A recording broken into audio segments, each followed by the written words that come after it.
At this time, it's my pleasure to welcome the Chief Justice, the legislative escorts, and all appellate court judges. Welcome.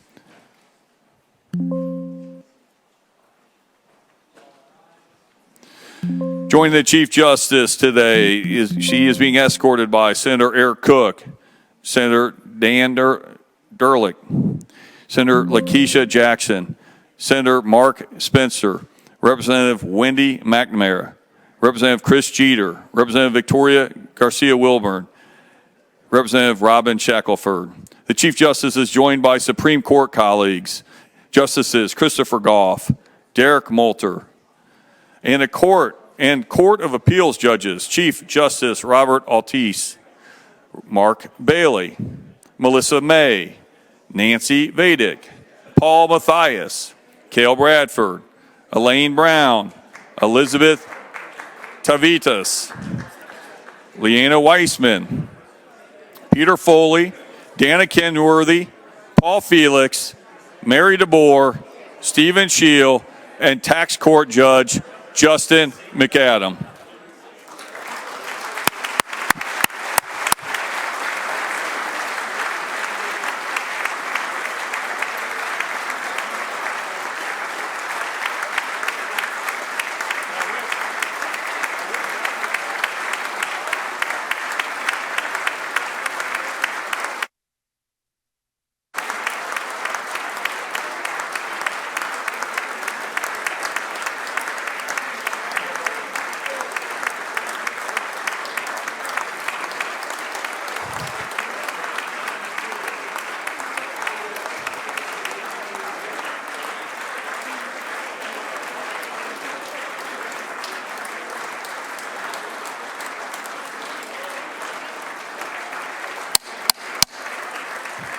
It is now my honor to introduce Lieutenant Governor Micah Beckwith to convene the joint convention. Thank you, Mr. Speaker, Governor, members of the Judiciary, and members of this joint assembly. Pursuant to Section 3 of Article 7 of the Constitution of the State of Indiana, this joint session of the two houses of the Indiana General Assembly is now convened for the purpose of hearing a message from the Chief Justice of Indiana. It is my privilege and high honor to present to you the distinguished Chief Justice of Indiana, the Honorable Loretta Rush.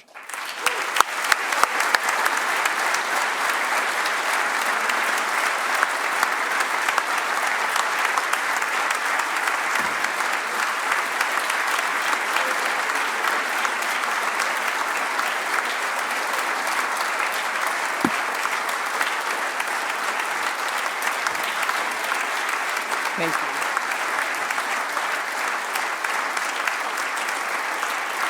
Thank you. Thank you. Thank you.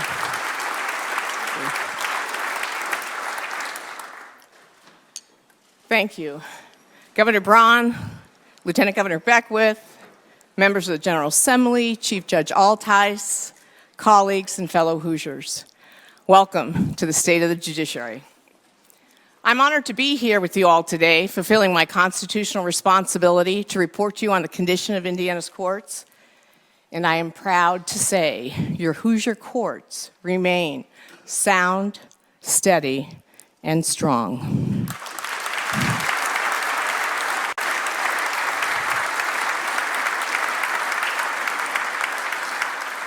Last February, the Indiana Supreme Court enjoyed welcoming so many of you to the first night court for legislators. But I want to dispel the rumor that your leadership, Speaker Houston and President Pro Tem Bray, have applied to become our court bailiffs. Seriously, though, it was a wonderful event, and we really look forward to hosting you again. Thank you.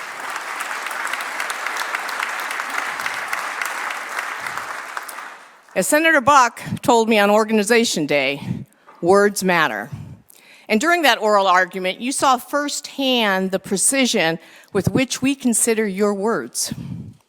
The civil forfeiture dispute centered on whether the statute permitted cash seized during a search to be forfeited without the state proving a substantial connection between the cash and the crime. You all, the courtroom was full, had a front row seat as you watched our court apply the very laws enacted in these chambers. An argument like the one you saw is just a small part of the Indiana Supreme Court's work. We review 800 cases a year and oversee the administration of justice in all our trial courts. But before a case gets to us, it starts in all of your communities. Today, I want to pull back the curtain a bit to demystify the role the judiciary plays in the 1.1 million cases filed in our courts last year. Resolving those cases fairly and efficiently is crucial to our state's success. Please join me in thanking our hardworking trial court judges who are doing just that. And we have a...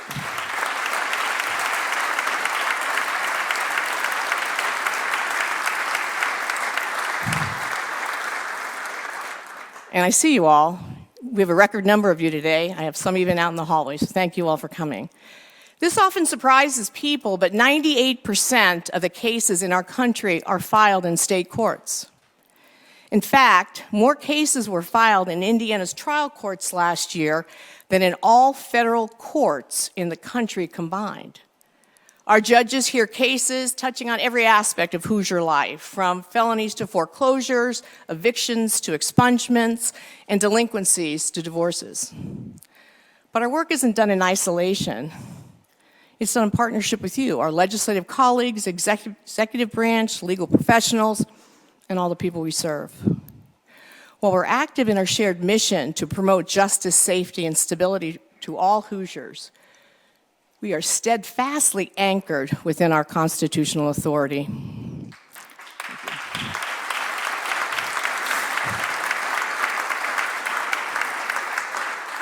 And because of our partnerships with you, you have asked us to take on duties crucial to the public safety and the success of our state, and we have.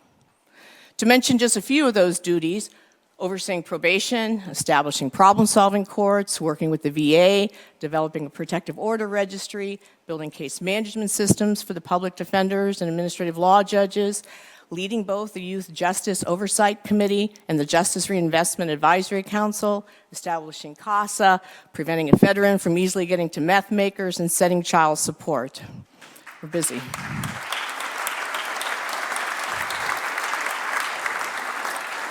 Today, we only have time to talk about a few, and I'll begin by emphasizing where our courts have a direct and transformative impact, strengthening children and families. Over 100,000 cases involving children are pending in our courts. As a former juvenile court judge, I experienced the unique position courts are in to protect and nurture our children. Every day, too many Hoosier children, through no fault of their own, are being brought into courtrooms where the judge is often the only constant in their lives.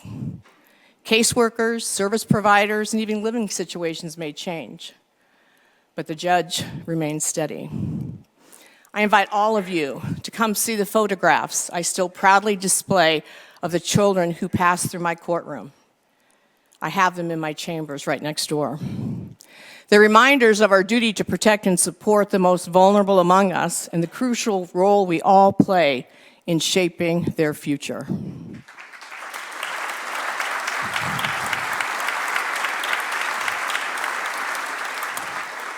Families are the cornerstone of a thriving society, and those Hoosier families include over 1/3 of kids living in single-parent households, more than 50,000 being raised by grandparents, over 150,000 having at least one parent or guardian who's been incarcerated, and many children enter our courts through divorce and paternity cases.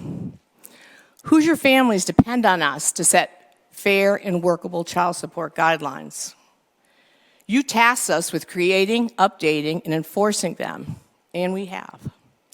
Quarter child support last year resulted in $770 million in payments for children.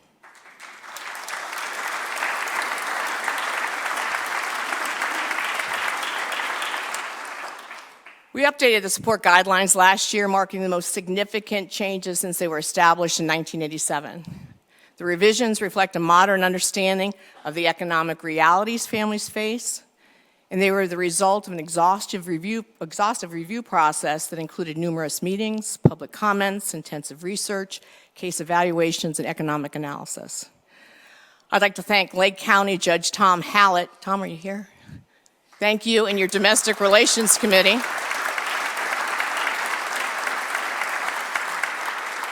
for your hard work in those guidelines and ensuring children and families receive the support they require. Thank you.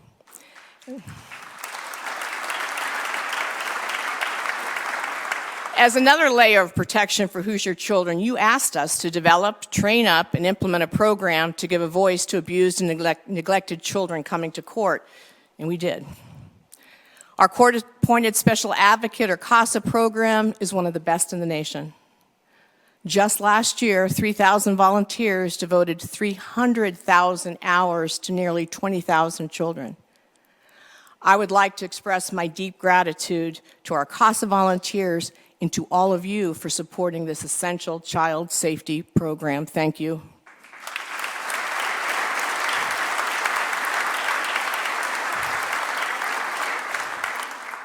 Our legal system struggles every day to ensure safe homes for neglected and abandoned children.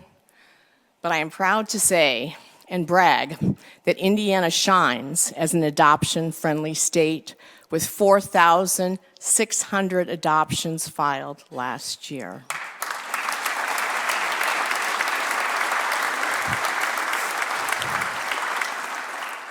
As an adoptive mom, along with my husband, Jim, hi, Jim, to our son, Jacob, and an adoptive grandmother, to Elijah and Evelyn, I know the firsthand the joy and security these adoptions bring. One of our awe-inspiring judges, Morgan County Judge Van Leeuwen, says, there are enough, hello, Judge. You're gonna have to stand up later, too. Judge Van Leeuwen says there's enough bad days in court. Adoption Day is going to be fantastic, and it was. She wanted to offer each child a special gift and enlisted the help of her community, and wow, did they come through. Parents and grandparents will know what squishmallows are, those plush stuffed animals. Thanks to community donations, Judge Van Leeuwen now has a closet full of 500 so that each adopted child leaves her court with a cuddly reminder of how much they are loved. Can you show us? Did you bring one? Thank you, Judge Van Leeuwen.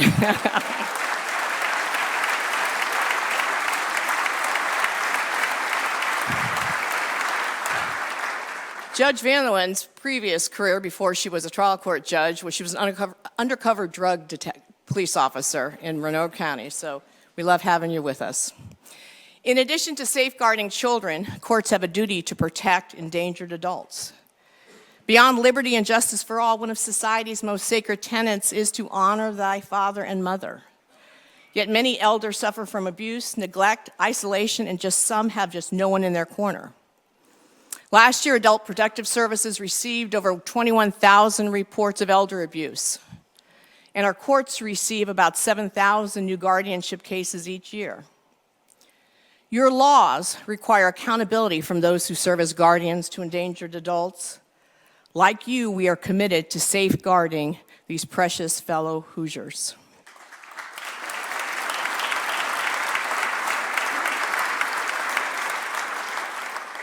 Similar to the CASA program, the VASIA program provides volunteer advocates for over 800 elder and incapacitated adults. One court volunteer, longtime Johnson County resident Linda Kruger, started volunteering after she helped her own mother, who was moved to a nursing home due to dementia. Linda saw that even with extensive family support, it was really tough. She could not imagine how a person with no family could navigate, and she felt compelled to act. Linda has been a dedicated court volunteer for 9 such endangered adults. She says they deserve dignity and they needed someone to care about them and their needs. Linda was that crucial someone, and she was recognized as last year's Volunteer Guardian of the Year.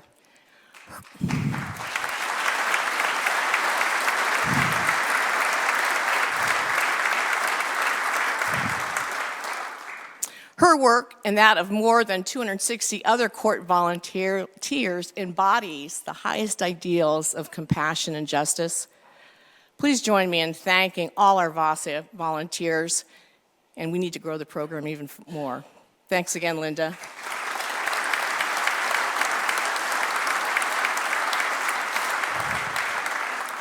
In 1816, our founders made it clear through the Indiana Constitution, embedded in Article 1, Section 18, that Indiana's criminal justice system promises reformation, not vindictive justice. Over 250,000 new criminal cases were filed last year. That means every day we count on our judges to make firm, fair sentencing decisions to protect public safety while honoring the constitutional mandate of reform. And one of the single most powerful ways we are meeting that pledge is through problem-solving courts. Your legislation, your insightful legislation, enables these courts. Thank you.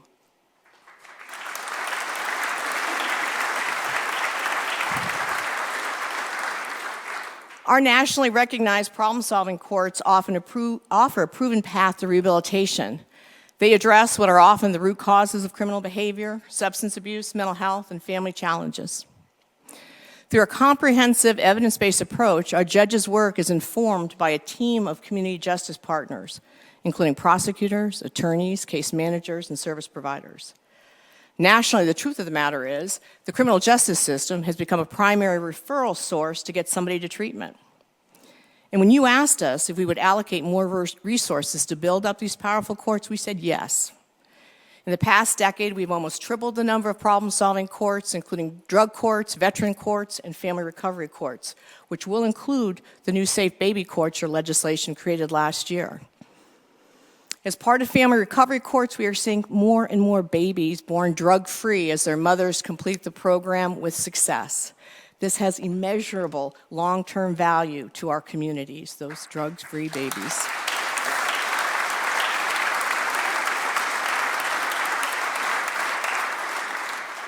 The number of problem-solving court graduates directly translates to safer communities. Temple University published an independent study last year that found 93% of treatment court graduates were not rearrested. It's huge.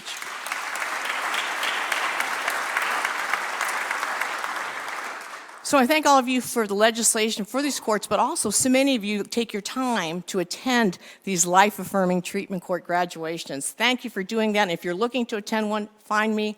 I'll get you set up with one.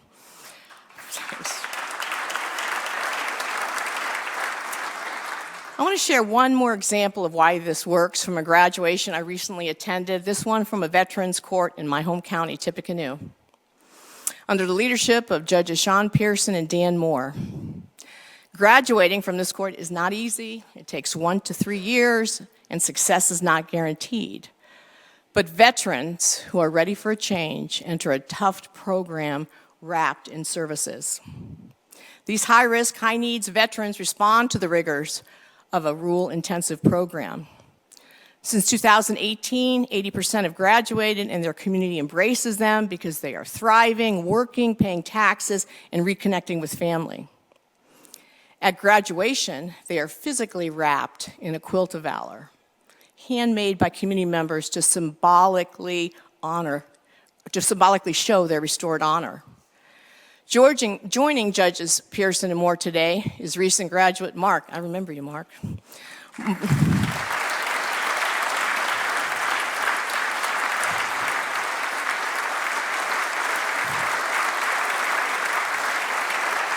Balance, yeah.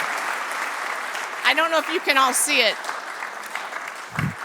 Mark is working full-time. His judges picked him up from work today, is that correct? And last week you were Employee of the Month at a large Lafayette manufacturing facility, is that correct? Congratulations, Mark.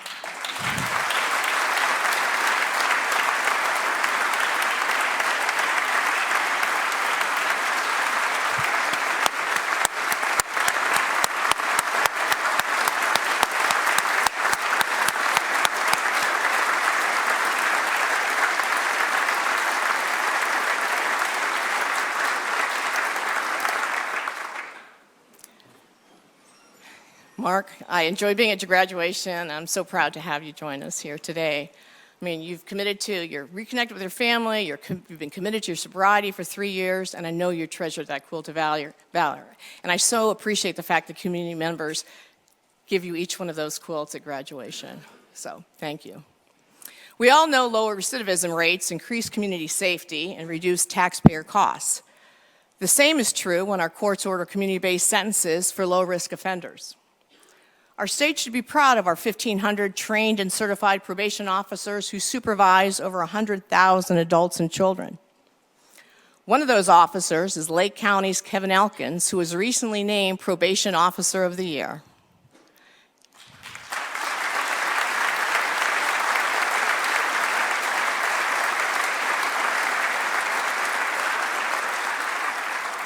Kevin's been a juvenile probation officer for 30 years. He says it's work done from the heart not to get rich, but to enrich his community.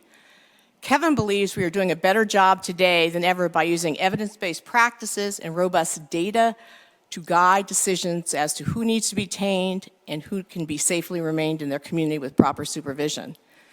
And with all the tools at his disposal, and he admits there's many, guess which one Officer Elkins told me about that he finds to be effective for many kids? Sometimes it's just as simple as sending the child home from intake with a community-donated box of food. Join me again in welcoming Kevin and all our hardworking probation officers. Thanks again, Kevin.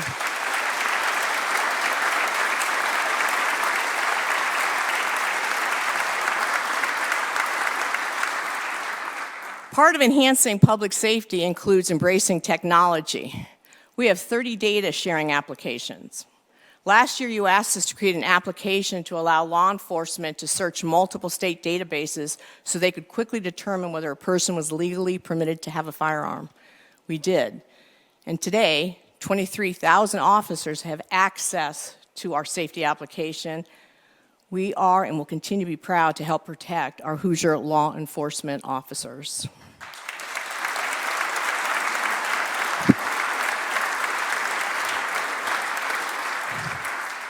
Another application resulted from your jail overcrowding task force recommendations. There are 20 different jail management software systems throughout the state, so we're creating a single integrated system that will collect and report data and report accurate statewide jail population data, share fingerprints, streamline and connect justice system operations.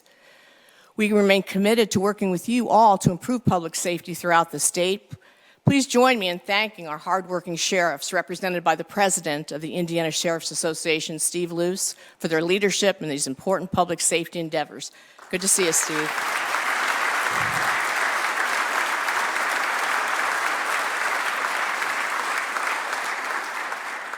I often get asked, what's the most important case you've heard? The judges up there are nodding because they get that question as well. Here's the answer. It's a case that's right before me right now. Because I guarantee you, for the people involved in that case, it's the most important matter to them. Access to justice means resolving matters with transparency, impartiality, and in a timely fashion. Our courts are designed to provide a level playing field for all people and businesses. You can see for yourself. The public can often access court calendars online or watch live stream hearings. We recently introduced cameras in the courtroom, allowing judges to grant news reporters access to capture court hearings like never before. And through my case, all Hoosiers have 24/7 free online access to courts. This reduces costs, speeds up cases, saves taxpayer money. Indiana court records were accessed 71 million times just last year. It's something, it really is something.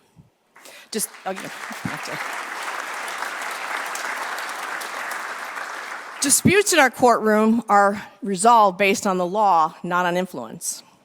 Objectivity fosters an environment where entrepreneurs can innovate and grow without fear of arbitrary decision-making. And when people and businesses know they are operating in a state with a fair legal system, they're more likely to invest here. A shining example is our 10 commercial courts that have handled 2,500 business disputes. Thank you for funding these business courts last session.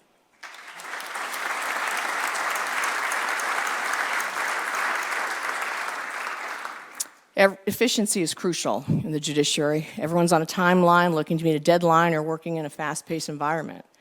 We've embraced remote hearings in some cases. Last year saw more than 310,000 participants. And we're piloting emerging technologies like AI Just one example, Marion County has used AI to reduce both the time and cost it takes for a court transcript to be available in certain hearings. Where it used to take weeks or months at great cost to get a record, they've reduced it to minutes. You heard me, minutes instead of months. Thank you, Marion County.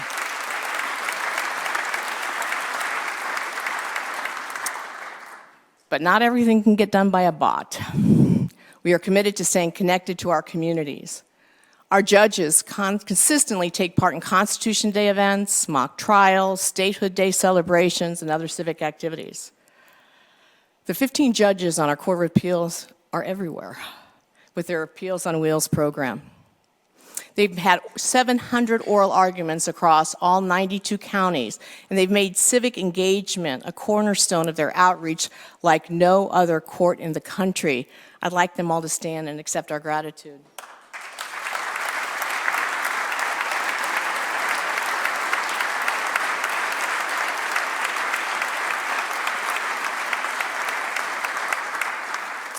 So in conclusion, your judiciary is truly blessed to enjoy such a collaborative and collegial relationship with the executive and legislative branches of this great state. And with so many new faces in the chamber today, I feel as if reinforcements have arrived. We have a new governor and his administration, lieutenant governor, newly elected senators and representatives, and we have 68 new judges. Will all newly elected and appointed officials stand and accept our heartfelt welcome to the team?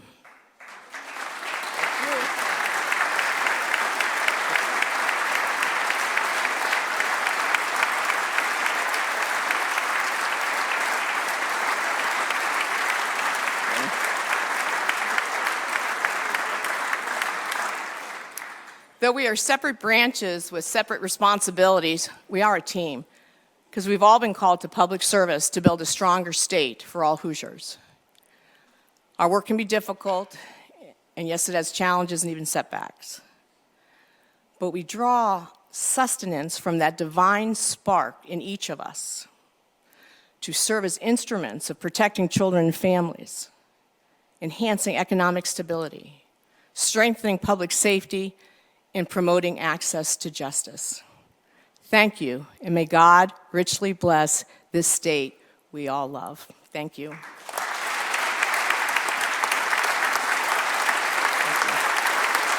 you. Thanks, Chris.